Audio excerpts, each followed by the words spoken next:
Ici, la voix de l'Amérique.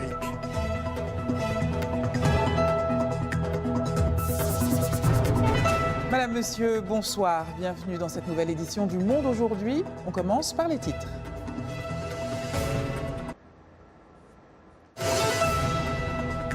À Ouagadougou, au Burkina Faso, une opération antiterroriste a fait 4 morts, 1 gendarme et 3 djihadistes présumés. À Dapchi, au Nigeria, les élèves retrouvent le chemin.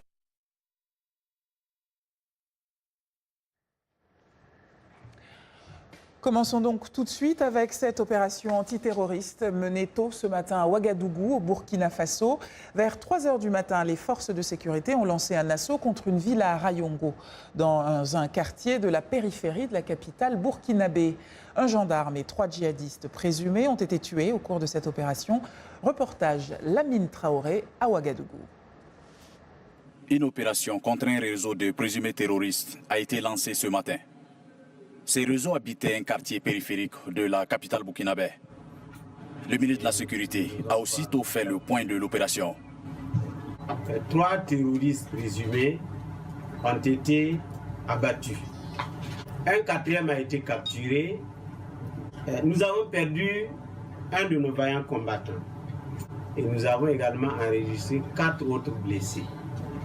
Je dois préciser qu'il y a 2 civils également qui ont été blessés. Une trentaine de personnes ont déjà été interpellées, selon le ministre. Il n'est pas exclu que d'autres réseaux terroristes soient encore à Ouagadougou. Notre affliction, dans la même zone, un premier groupe avait déjà été démantelé. Les populations demandent au gouvernement de prendre ses responsabilités.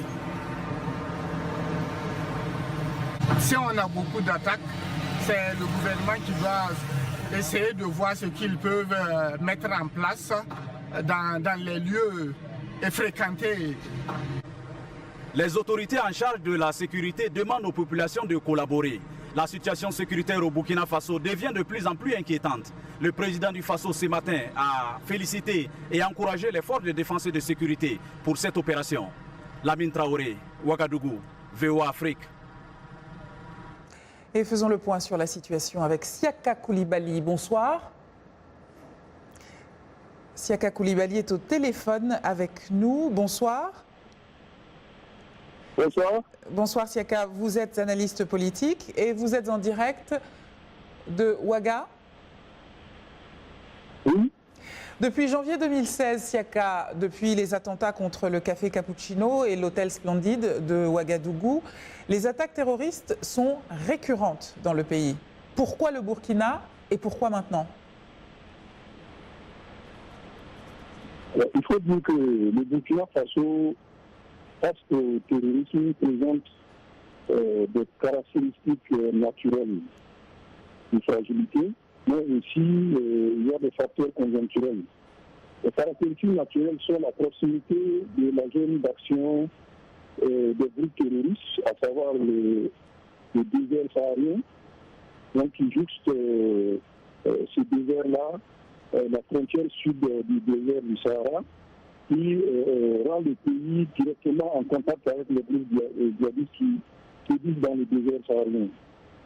Ensuite, il y a la fragilité socio-économique, à savoir que c'est un pays fragile d'un point de vue financier qui n'a pas beaucoup de moyens pour mettre à jour son dispositif de défense et de sécurité aux normes antiterroristes qui sont assez coûteuses pour le budget. Ensuite, il y a que depuis 2014, le pays a connu des turbulences politiques avec le soulèvement populaire du 30 octobre 2014. Et suite à cela, la transition politique a connu certaines turbulences qui ont affecté les forces de défense et de sécurité. De telle sorte qu'aujourd'hui, la capacité réelle de réaction de ces forces de défense et de sécurité s'est amoindrie. Très bien. Beaucoup fragile par rapport au passé. C'est entendu, des fragilités protéiformes. Il semble que de plus en plus les cibles, Siaka, des terroristes se diversifient, occidentales au début, mais plus seulement. Vous avez observé la même chose? Oui. En fait, Pour ce qui concerne le Burkina Faso en particulier, il fait face à deux sortes de mouvements qui agissent contre ce pays. Vous avez les groupes traditionnels qui se regroupaient autour de API et qui se sont fédérés dans le groupe de soutien à l'islam et aux musulmans, le GSIM, sous le contrôle de Iyad Ali. Et puis il y a sur le territoire national même l'émergence en 2016 de Ansarul Islam, qui veut occuper la partie nord du pays, donc avec des revendications territorialistes, exactement comme le groupe du Nord Mali. Très bien.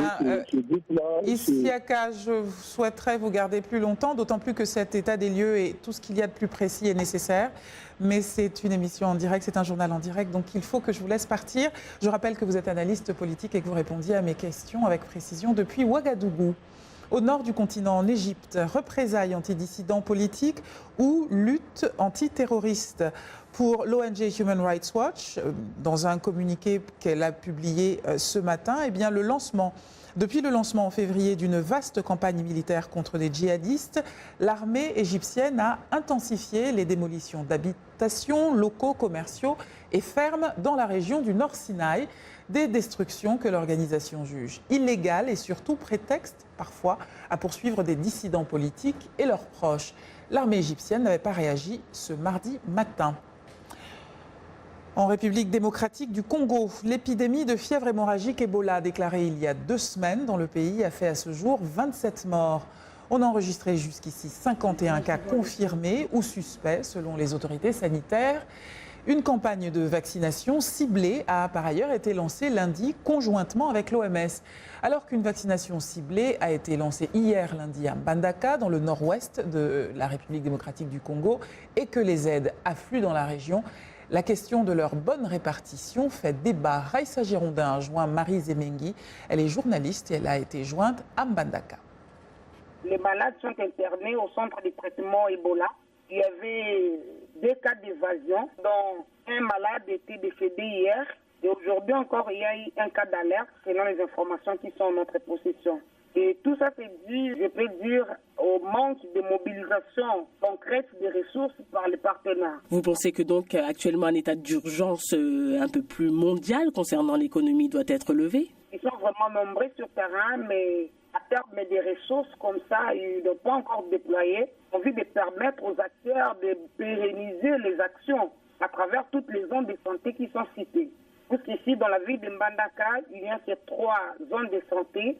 La zone de santé de Mbandaka, de Ouangata et de Bolengue. Alors, pour déployer les équipes dans tous ces terrains, il se pose un problème de ressources. Il faut la mobilité. Alors, jusqu'à ce jour, bien que la population à son niveau, avec des informations qui est là, se prend un peu en charge, elle pratique quelques règles d'hygiène, mais se pose un problème de ressources. Le témoignage de Marie Zemengi, une journaliste congolaise, jointe à Mbandaka. Et puis cette nouvelle du Cameroun, apportée par notre correspondant Emmanuel Jules Tap. L'ambassadeur des États-Unis, Peter Henry Barlerin, a été convoqué par le ministre délégué à la présidence, chargé des relations extérieures, ministre camerounais donc. Des sources ministérielles qui ont demandé l'anonymat affirment que la convocation a trait à la déclaration faite le 18 mai dernier par le diplomate américain, qui avait déclaré avoir suggéré à Paul Biya, le président camerounais, de réfléchir à son héritage et à comment il souhaite que l'on se souvienne de lui dans les livres d'histoire. La Guinée a un nouveau Premier ministre. Ibrahima Kassori Fofana n'est pas un nouveau venu. Économiste de formation, M. Fofana était le ministre chargé des investissements et des partenariats publics-privés dans le gouvernement sortant de Mamadi Youla. Et il est partie intégrante du paysage politique guinéen depuis les années 80. Le décret qui annonce sa nomination précise qu'il doit proposer un nouveau gouvernement rapidement. Au Sénégal, les étudiants de Dakar protestent contre le paiement tardif des bourses et exigent que la ministre de l'Enseignement supérieur, Mary Teuw Niane, démissionne. Ils sont en grève depuis la mort de l'un des leurs à l'université Gaston Berger de Saint-Louis la semaine dernière lors d'affrontements avec la police. Au Nigeria, les cours ont repris à Dapchi 3 mois après le rapt de 109 élèves par des membres du groupe Boko Haram. La peur au ventre, les jeunes filles se concentrent sur leur objectif ultime, avoir une éducation. Blanche Sanou nous fait le récit de ce reportage de Chika Odwa. La main sur le cœur et d'une voix unanime, les élèves de l'école secondaire de Dapchi chantent l'hymne national. Le 19 février dernier, les cours dans cet établissement ont été interrompus par une attaque du groupe extrémiste Boko Haram et 109 élèves ont été kidnappés. Un mois plus tard, les insurgés ont renvoyé les filles sauf une. Malgré leur soulagement, beaucoup de parents sont confrontés au choix difficile de permettre à leurs filles de retourner dans cette école. Après la réouverture le 30 avril dernier, moins de 220 des 900 élèves se sont présentés. La raison que nous soupçonnons est que les parents avaient peur d'envoyer leurs enfants et que les enfants avaient aussi peur de revenir. Beaucoup de ces étudiantes sont revenues traumatisées par leur captivité d'un mois avec les membres de Boko Haram. Ils ont déchiré nos photos et nous ont dit de ne pas retourner à l'école, mais je suis revenue parce que je veux apprendre. Des soldats ont été postés à la porte principale et les forces locales de défense se tiennent à la deuxième porte. Les parents estiment que ces mesures sont utiles. Nous devons nous battre, ils ne peuvent pas nous détruire et ils ne vont jamais gagner. Une douleur que Rebecca Charibou vit tous les jours car sa fille de 15 ans est toujours entre les mains des insurgés. C'est la seule qui n'a pas été libérée car elle aurait refusé de se convertir à l'islam. Aucun membre du gouvernement ne vient pour nous aider ou nous donner les nouvelles de Léa. C'est une mère éplorée qui compte les jours de captivité de Léa. Son seul refuge est la chambre de sa fille. Voilà pour le tour de l'actualité sur le continent. Ici, aux États-Unis, la fin d'un bras de fer qui avait alimenté les inquiétudes et fait la une de l'actualité. La Chine et les États-Unis sont finalement parvenus à un accord de principe pour réduire le déficit commercial américain. Les deux pays ont suspendu l'augmentation de leurs droits de douane respectifs, notamment dans le secteur de l'automobile, éloignant le spectre d'une guerre commerciale. Raïssa Giandin. Nous nous sommes mis d'accord sur un cadre, a déclaré le secrétaire américain au commerce Steven Mnuchin, évoquant un accord cadre pour suspendre les tarifs douaniers. Le ministère chinois des Affaires étrangères est pour une issue au conflit commercial et un apaisement entre les deux premières puissances économiques de la planète. Il serait très avantageux pour les deux pays et cela répondrait aux intérêts du peuple américain et chinois de maintenir des relations, des interactions et une coopération saine dans tous les domaines, ce qui serait aussi une bonne nouvelle pour le monde entier. Conformément à ses promesses d'ouverture de son marché automobile, le plus grand du monde, la Chine va abaisser ses taxes d'importation sur les voitures et les pièces détachées. Les droits de douane seront ramenés à 15% pour la plupart des véhicules, contre 25% actuellement à partir du 1er juillet prochain. Sur le dossier ZTE, le géant chinois des télécoms, les États-Unis et la Chine ont trouvé un terrain d'entente. L'administration Trump serait prête à lever l'interdiction sur les exportations de composants contre un changement important dans la gouvernance de l'équipementier chinois et des contreparties commerciales de Pékin. Un dénouement qui rend Wall Street et les investisseurs heureux. Cependant, certains pensent que la question de la sécurité nationale n'est pas réglée. Des déclarations qui interviennent après des mois de tensions entre les pays. Le marché, lui, a bien réagi. Wall Street a fini en hausse, apaisé de la mise en pause de cette guerre commerciale. Et ajoutons que le président américain Donald Trump a reçu ce mardi en milieu de journée son homologue sud-coréen Moon Jae-in pour évoquer notamment le sommet prévu le 12 juin avec le leader nord-coréen Kim Jong-un. Un sommet dont le président Trump a estimé tout à l'heure qu'il pourrait être repoussé sans préciser dans quel délai. Vous regardez Le Monde aujourd'hui sur VOA Afrique. Nous sommes en direct de Washington.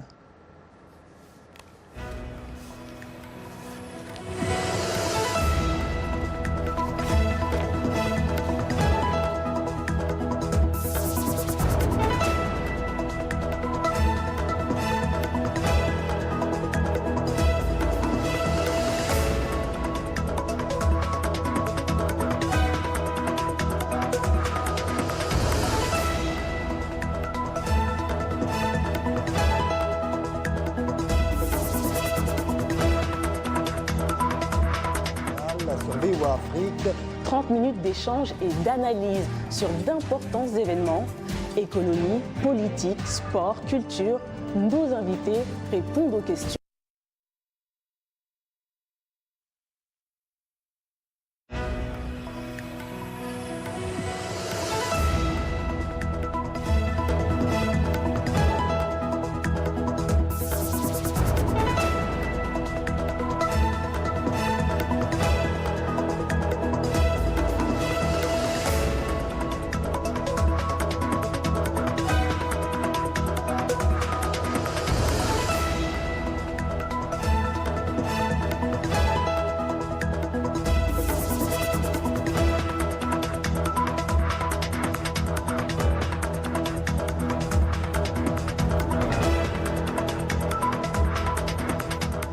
Merci de votre fidélité à VOA Afrique. Vous regardez Le Monde aujourd'hui en direct de Washington.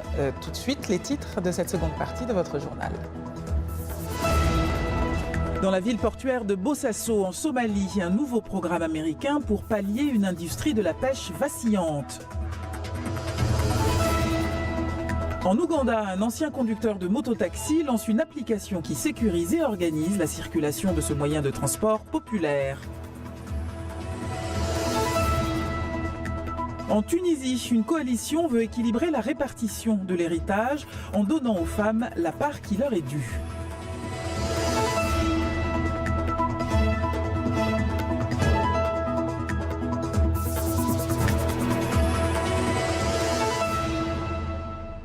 Dans Le Monde aujourd'hui, le mardi, c'est économie. Et ce soir, la page économie nous est présentée par Eric Maniarakiza. Bonsoir Eric.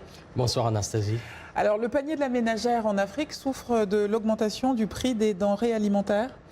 Très difficile pour les ménagères de joindre les deux bouts. En cette période de Ramadan, les produits de première nécessité connaissent une hausse de prix. La viande, la pomme de terre, l'oignon, le lait par exemple, très prisés dans la consommation, sont frappés par cette hausse.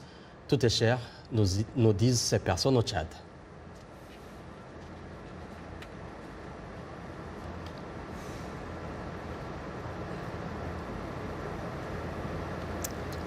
Elle nous l'aurait certainement dit si elle le pouvait. Eh bien, ça ne fait rien, nous allons continuer. Oui, ce sont des personnes qui vont au marché et qui trouvent des denrées alimentaires chères. Cette personne qui œuvre dans l'industrie qui dit que le mois de Ramadan arrive et on fait bien quand le marché est en marche. Et maintenant, il n'y a plus de marché, dit-il. Ça n'est pas le seul témoignage, je crois. Il y en a un autre que vous aviez prévu. Il y a aussi une femme qui va au marché et qui ne trouve rien et qui rentre à la maison. Bredouille, ouais. Alors Eric, les pays d'Afrique de l'Est, notamment le Kenya, la Tanzanie, le Rwanda et l'Ouganda, tentent d'éliminer progressivement l'omniprésence de vêtements de seconde main bon marché importés d'Europe et des États-Unis. Oui, ces pays ont augmenté les tarifs douaniers sur les vêtements usagés importés. Ils estiment que les vêtements de seconde main étouffent la demande intérieure de vêtements produits localement. Cependant, cette mesure risque de présenter un revers économique négatif pour beaucoup de personnes.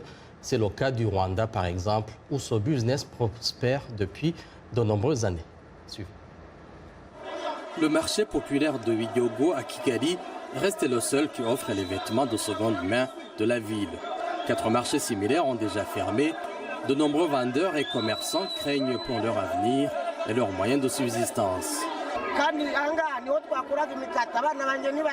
Cette entreprise était mon seul espoir. C'est là que je pensais gagner de l'argent. Maintenant, mes enfants ne vont plus à l'école parce que je ne fais pas assez de ventes. Je suis analphabète, donc je ne pouvais pas trouver un emploi comme fonctionnaire. Les clients sont aussi affectés. Je vois des enfants dans mon quartier qui se promènent nus. Les parents n'ont pas les moyens de leur acheter des vêtements. D'autres se promènent avec des vêtements déchirés. Les gens n'ont plus accès à des vêtements de seconde main. Le gouvernement rwandais veut stimuler le secteur manufacturier local et l'ouverture de nouvelles usines pour créer plus d'emplois mieux rémunérés, augmenter la consommation intérieure et réduire le déficit du commerce extérieur. La compagnie Dorchela emploie environ 50 travailleurs. L'interdiction a créé un boom pour l'entreprise et a multiplié sa production à près de 215%. Alors, tout ça est bel et bon, Eric, mais cette mesure rwandaise viole la législation commerciale phare des États-Unis pour l'Afrique, j'ai nommé l'AGOA. Tout à fait, Anna. Kigali est sommé de l'annuler dans les 60 jours ou perdre les avantages prévus par l'AGOA. Mais le Rwanda est engagé et se montre décidé, Anastasie, soutenir la croissance de son industrie locale pour les textiles et les vêtements. Est-ce que vous êtes en train de nous dire qu'un bras de fer est engagé entre Kigali et Washington? Ce n'est pas tellement un bras de fer. Il y a une dame, la présidente du Development Board, qui a dit qu'il n'y a aucun problème entre les relations des deux pays, les États-Unis et le Rwanda. Elle a donné l'exemple, par exemple, des Boeing, des avions qui sont achetés aux États-Unis pour Rwandair. Et c'est très important pour eux. Merci, Eric Manierakiza. C'était la page économie. En Somalie, l'industrie de la pêche est confrontée à de nombreux défis, nouveaux peut-être aussi parfois. Dans la ville portuaire de Bosaso, des pêcheurs luttent pour vivre de leur travail, pendant qu'un groupe de femmes voit en un nouveau programme américain une possibilité, une opportunité pour améliorer leurs moyens de subsistance. Irénée Hermanumbo. Les eaux du port de Bosaso dans le nord de la Somalie regorgent d'une diversité de poissons. C'est probablement l'une des eaux les plus riches du continent africain. Ici, la pêche est l'une des principales activités de la région. Elle permet à ses habitants de mieux vivre, mais depuis quelques mois, ils se plaignent de grands navires pirates qui viennent pêcher au large des côtes du port de Bosaso. Nous nous plaignons des pêcheurs iraniens qui sont sur nos côtes. Nous n'avons pas un gouvernement fort qui peut arrêter ces pêcheurs illégaux qui créent des problèmes. C'est dans ce contexte qu'un programme américain tente de donner un nouvel élan à l'industrie vacillante de la pêche en Somalie. À la périphérie de Bosaso, des femmes ont été formées pour transformer le poisson en vue de le commercialiser. Tous les poissons qu'elles traitent ont été pris par des jeunes locaux, eux-mêmes formés aux techniques de pêche en haute mer. Ils sont dotés de bateaux plus grands et mieux équipés pouvant atteindre les espèces les plus rentables, ce qui redonne espoir à ces pêcheurs qui désespéraient déjà face aux activités des navires pirates. Ce travail fonctionne bien pour moi parce que ma maison est ici. Avant, mes enfants étaient négligés et les voisins prenaient soin d'eux pour moi. Mais maintenant, je peux m'occuper d'eux pendant que je travaille le matin. Michael Stevens est le coordonnateur du programme de l'ONU qui compte déjà plus de 100 employés. Il espère que ce nombre passera à 500 d'ici la fin de l'année. L'idée est d'employer des Somaliens locaux tout au long de la chaîne et éventuellement commencer à vendre du poisson somalien à l'échelle internationale. Avant le sport, rendons-nous au nord du continent, en Tunisie, un pays souvent considéré comme un modèle pour les droits des femmes dans le monde arabe. Pourtant, jusqu'à maintenant, au moment d'hériter, les hommes reçoivent le double de la part des femmes, une disposition inspirée par la loi islamique. Une coalition pour l'égalité dans l'héritage, qui réunit plus de 80 associations, est en train de travailler à faire évoluer la loi. Mabrouka Kedir nous en dit plus. Moitié-moitié, c'est la pleine citoyenneté pour Leïla Chabi. Mère de 2 filles et un garçon, Leïla a déjà décidé de partager son héritage en égalité entre ses 2 filles et son garçon, qui fait ses cours à l'étranger. Pour elle, l'égalité entre hommes et femmes dans l'héritage est un droit et non une faveur. Je vais partager mes biens équitablement entre mes 3 enfants. Je ne veux pas que mes filles souffrent de l'injustice que j'ai moi-même vécue quand mon père a favorisé mes frères dans le temps. Il leur a donné plus que moi, comme s'il les aimait plus que moi. Depuis des années, la question d'un héritage équitable entre hommes et femmes en Tunisie était un tabou. Aujourd'hui, elle est devenue le sujet d'un vrai débat national. Un débat qui divise les Tunisiens. Nous craignons qu'ils ouvrent la porte à la révision en matière d'héritage d'une manière superficielle et erronée. Nous demandons que la révision soit faite par des socialistes qui répondent aux sciences religieuses. Mais pour Radia Jirbi, avocate et présidente de l'Union nationale des femmes, il faut qu'il y ait une égalité des droits comme prévu par la Constitution tunisienne en 2014. La situation économique des femmes a beaucoup changé et cette évolution a démontré que les femmes maintenant sont de plus en plus actives sur le plan professionnel et économique. Leïla Chabi et beaucoup d'autres Tunisiennes sont rassurées. L'année dernière, le président Beji Caïd Essebsi a relancé le débat sur l'égalité dans l'héritage, jugeant que la Tunisie se dirigeait inexorablement vers l'égalité dans tous les domaines, notamment un héritage équitable entre hommes et femmes. 1 minute 30 pour faire le plein de sport maintenant, grâce à Yacouba Ouedraogo. Bonsoir Yakou. Bonsoir Anna et bonsoir à vous, chers amis sportifs. Eh bien, pour ceux qui s'inquiétaient jusqu'ici, plus de soucis à se faire. Dakar verra bien les Lions en pleine préparation pour la Coupe du Monde. La sélection du Sénégal n'a aucun match de prévu au pays avant le grand rendez-vous russe. Forcément, cette décision de la Fédération sénégalaise de football a suscité un des mécontentements et pour rectifier le tir, l'instance a annoncé que les Lions effectueront une séance d'entraînement ouverte au public vendredi au stade Léopold Sédar Senghor de Dakar. Dans la foulée, Aliou Cissé et ses poulains prendront la direction de Vittel en France donc pour la poursuite du stage. Et justement, un début de stage qui se fera sans Sadio Mané, qui s'apprête à disputer la finale de la Ligue des Champions samedi à Kiev avec son club Liverpool face à qui au géant Real Madrid. Et à J-4, Zinedine Zidane et le Real se disent plus motivés que jamais pour remporter une nouvelle CE. Personne ne peut nous dire qu'on a moins faim. Nous sommes Madrid et malgré ce qu'on a déjà gagné, on en veut toujours plus et on donnera tout pour être meilleur. Liverpool a une excellente saison, non seulement en Ligue des Champions, mais aussi en Première Ligue. C'est une bonne équipe qui peut nous mettre en difficulté à tout moment. Nous le savons et il n'y a aucune surprise. On se connaît mutuellement. Un mot de basket. Pour finir, les playoffs NBA se poursuivent dans le championnat nord-américain de basketball.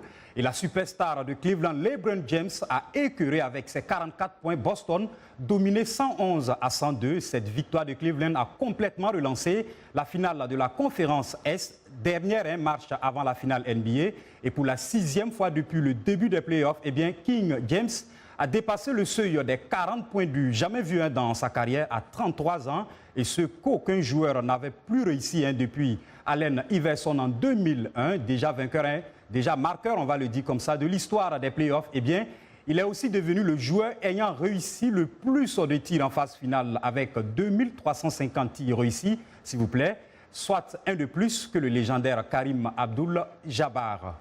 Ce que j'en retiens, c'est que Zizou est polyglotte et vous aussi certainement, Yakou. À demain. En Ouganda, les mototaxis appelés Boda Boda sont les moyens de transport les plus rapides et les moins coûteux. Mais les conducteurs peuvent s'avérer très imprudents, ce qui contribue à de nombreux accidents. Un ancien conducteur de Boda Boda, un ancien pratiquant donc, a décidé de créer une application appelée Boda Sécurisé. C'est un reportage de Halima Atoumani sur place à Kampala, dit par Lionel Gaïma.